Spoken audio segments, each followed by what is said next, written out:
Welcome to EPG Pathshala.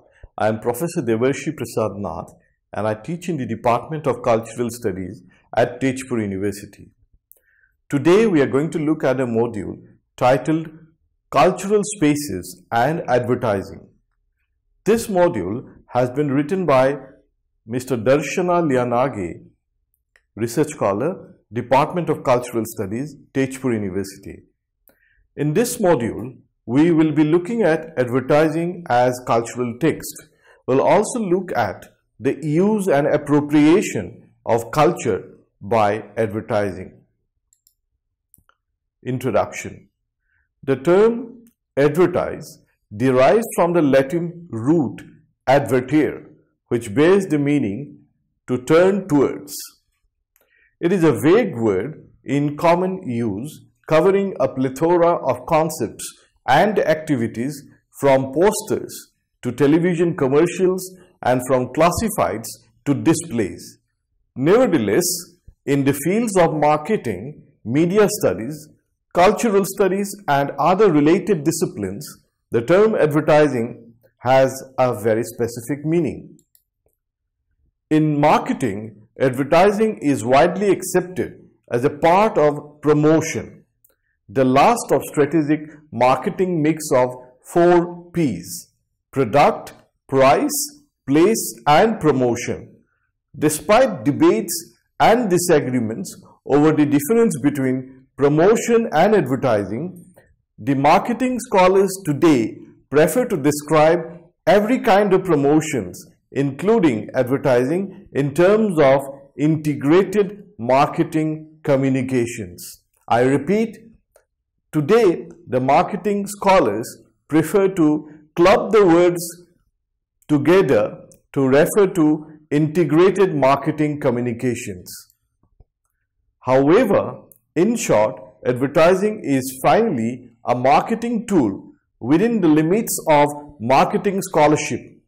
Contrarily, advertising has long been an interest of social and cultural critics who attempted to conceptualize and even vilify the social, cultural and political relevance of it.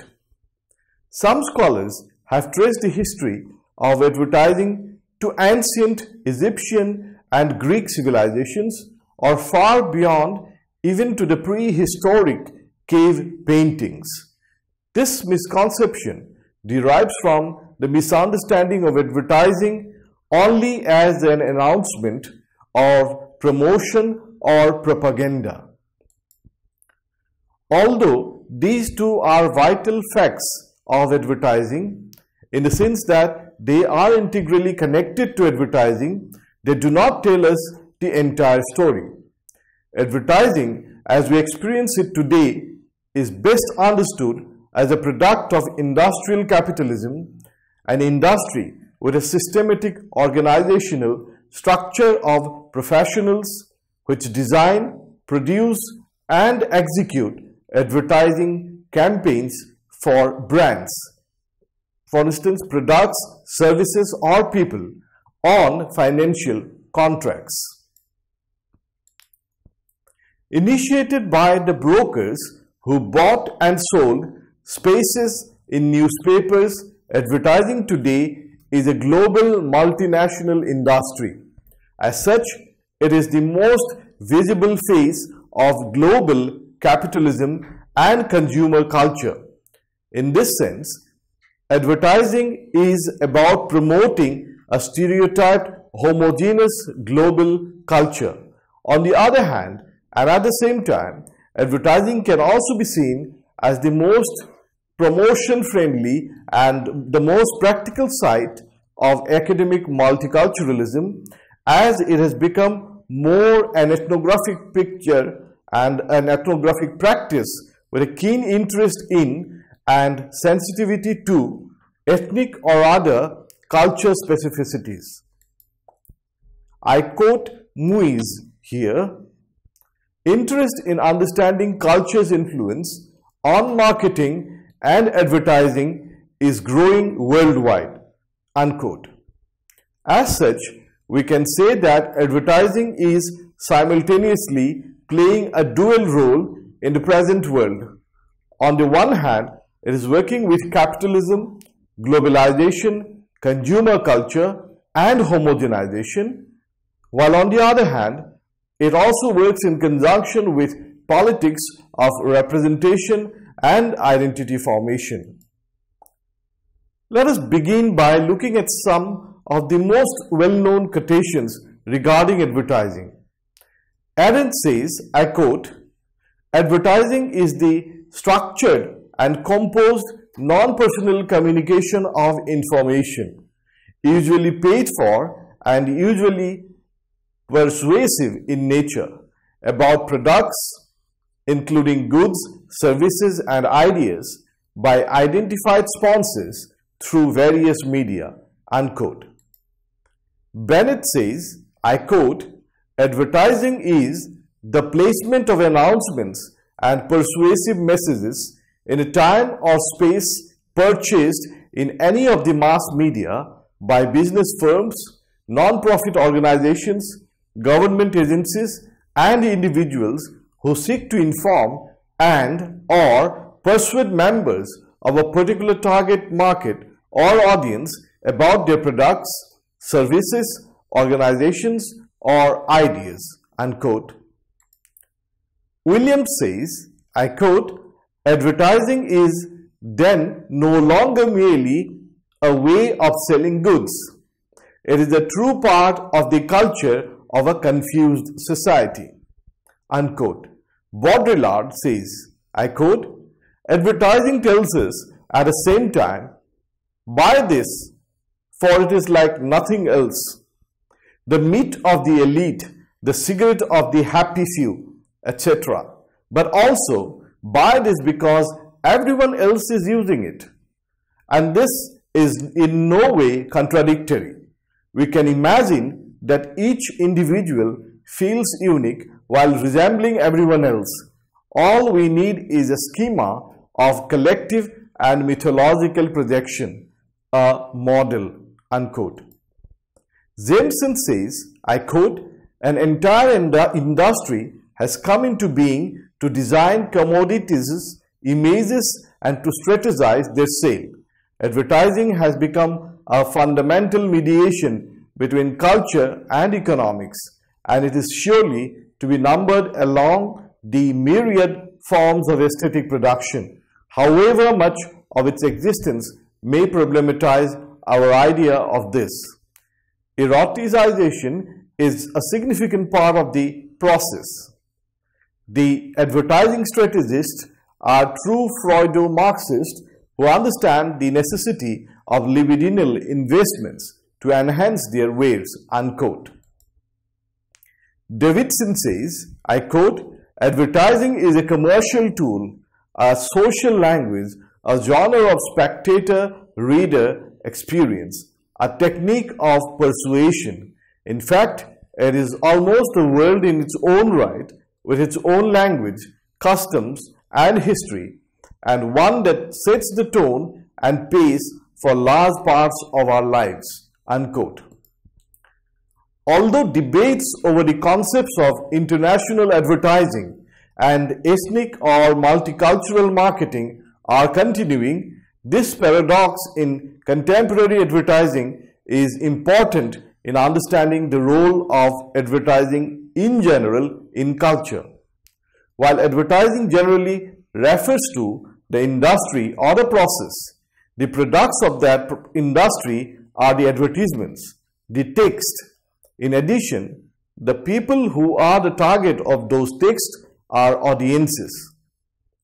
Some scholars pay attention to the industry or the process, while the others are keen on reading the advertisements or text and deciphering the meanings of them. Some scholars also advocate researching the ways the audiences receive the advertising messages. However, for a holistic understanding of the role of advertising in society, an approach that combines all three traditions will work better. The first approach is helpful in understanding advertising as a social and cultural institution.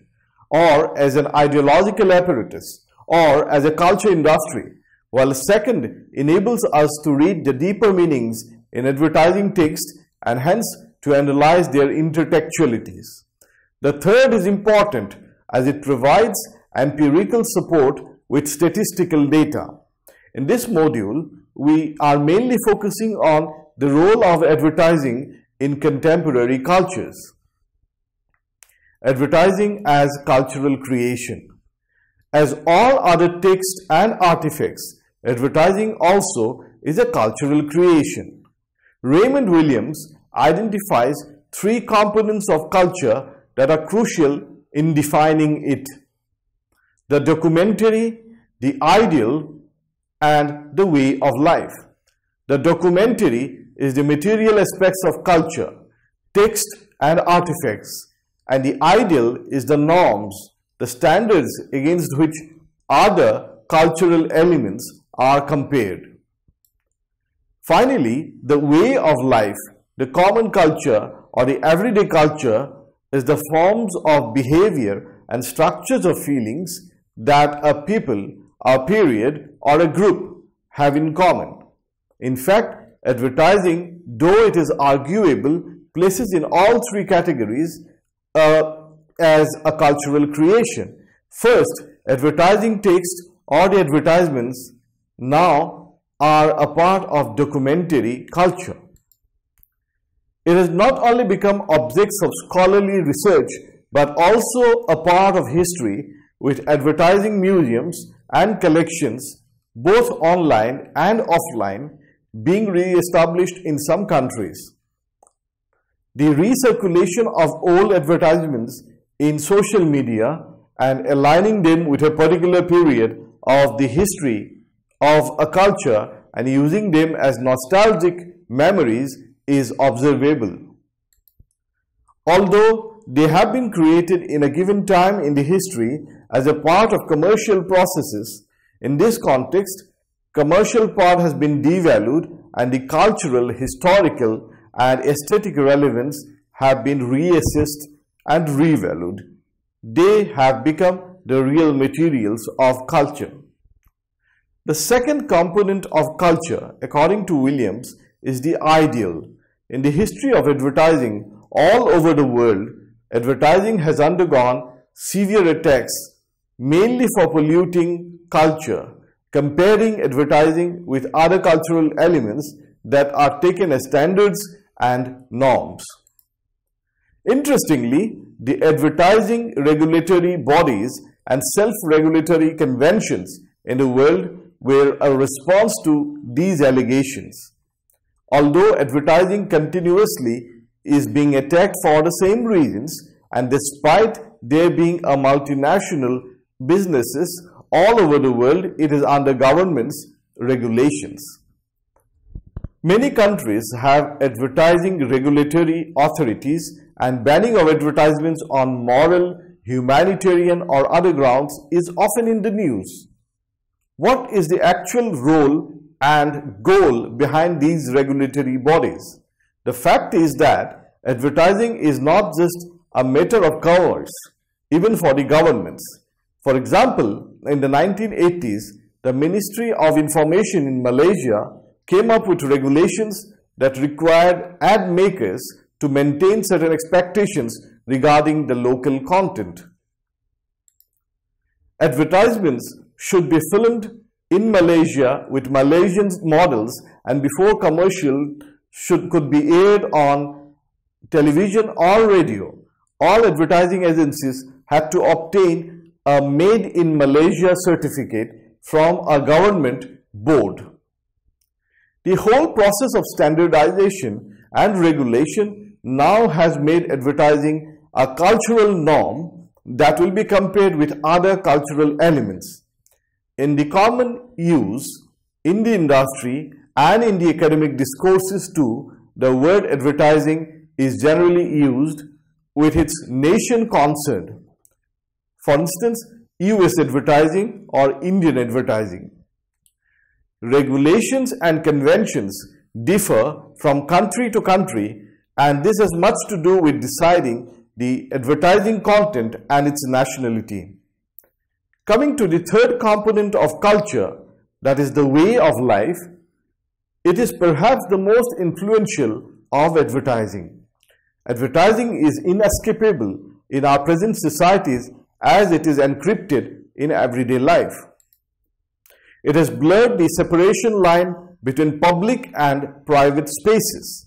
In fact, we live in a world of advertising, a world of images that is no more a mere imposition of some external force, but rather a world of our own.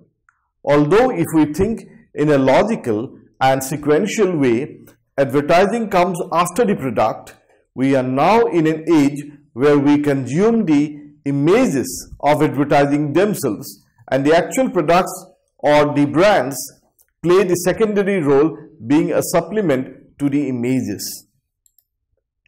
For example, a smartphone one buys and consumes is not the actual one, but merely a supplement for his image of a smartphone, the image created by advertising. This new development is far beyond and hence cannot be grasped within the traditional criticisms of advertising as mere persuasion, puffery, cheating, or of creating artificial necessities. Advertising as creating and appropriating culture. Here we focus more on the role of ad makers as cultural intermediaries or folk ethnographers with a critical difference. All that we drink, eat, wear, etc. have meaning, both to ourselves and to others. These meanings are embedded in the culture and at the same time are contested and negotiated. The parties who are more privileged in assigning meaning or changing them are more influential in creating culture. Ad makers in present societies perhaps belong to the most powerful social group.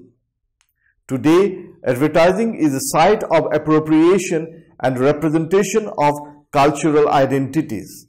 Ad makers not only produce new advertisements and construct images of products, but simultaneously they construct the images of consumers and new identities. Advertisements today are therefore not only about the product, the brand image, but also about the consumers and their images. For example, an automobile advertisement does not deal only with the image of a particular product or brand of automobile, but with the image of the user or consumer, and hence with the identity and ideology that are prevalent in his or her society. Advertising executives use the term segment or segmenting when they decide a particular market or target group for a product launch or product placement. Market research plays a crucial role in the industry in deciding the segment and campaign.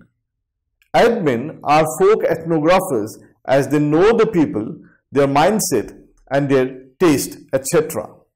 Therefore, they are able to bridge a segment or community with a brand.